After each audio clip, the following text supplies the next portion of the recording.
এখন রাত বাজে প্রায় 10টা। আর এই 10টার সময় রান্না করে খটখট শব্দ,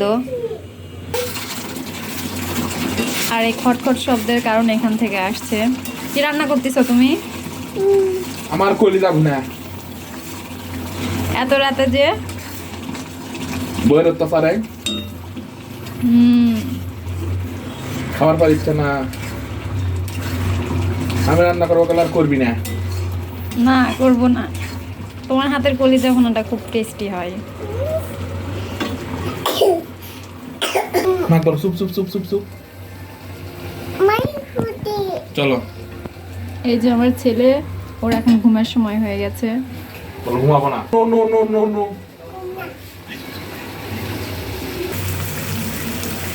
এখন মানুষজন, আপনারাও হয়তোবা রাত 10টার দিকে হয়তোবা আপনাদের খাওয়াও শেষ, রাতের খাবার হয়তো খেয়েছেন অনেকে, অথবা হয়তো অনেকেই খাওয়ার প্রস্তুতি নিচ্ছেন, কিন্তু এখানে রান্না চলছে। খুব সুন্দর একটা গন্ধ।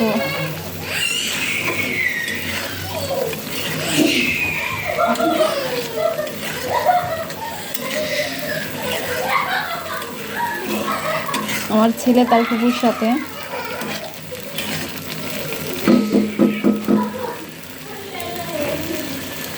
মজা করতেছে।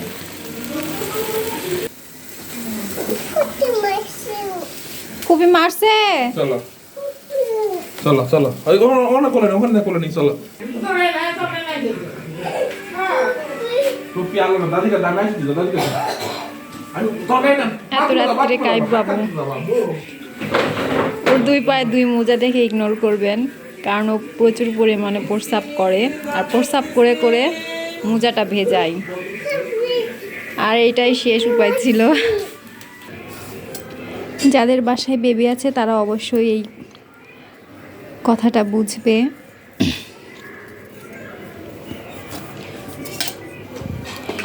যেহেতু রোদ নেই, যার ফলে মোজাগুলো ধোয়া হয়েছে বাট শুকাচ্ছে না। আমার কাছে আর কোনো উপায় ছিল না, 2 পায়ে 2 কালারের মোজা পরাতে হয়েছে। এটা যদি ভেজে যায় তাহলে আর মোজাই থাকবে না। আব্বু কি করো তুমি? কি করো তুমি? টায়ার্ড? টায়ার্ড হয়েছ?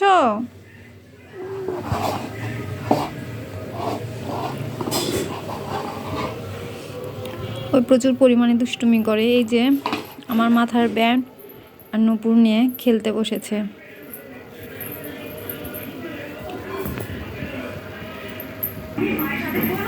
এই যে কলিজা ভুনা রেডি।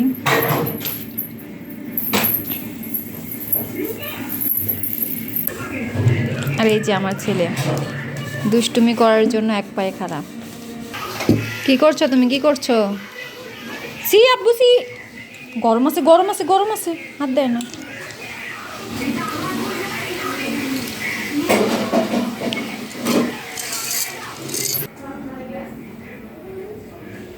গরম গরম কলিজা ভুনা সাথে ভাত। আজকের মতো ভিডিওটা এখানে শেষ করছি। সবাই লাইক কমেন্ট করবেন, সাবস্ক্রাইব করতে ভুলবেন না। আল্লাহ হাফেজ।